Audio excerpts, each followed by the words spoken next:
Ang mabuting balita ng Panginoon ayon kay San Mateo. Papuri sa iyo, Panginoon. Noong panahong iyon, pag-alis ni Jesus sa lugar na iyon, sinundan-sundan siya ng 2 lalaking bulag.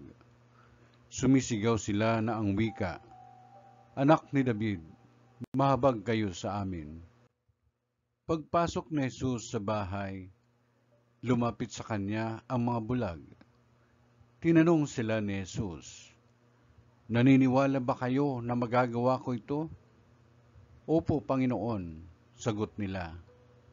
At hinipo niya ang kanilang mga mata at sinabi, "Mangyari sa inyo ang ayon sa inyong paniniwala." At nakakita na sila. Mahigpit na pinagbilin sa kanila ni Jesus na huwag sasabihin ito kanino man. Ngunit nang sila'y makaalis, ibinalita nila sa buong lupaing iyon ang ginawa sa kanila ni Jesus. Ang mabuting balita ng Panginoon. Pinupuri ka namin, Panginoong Jesucristo.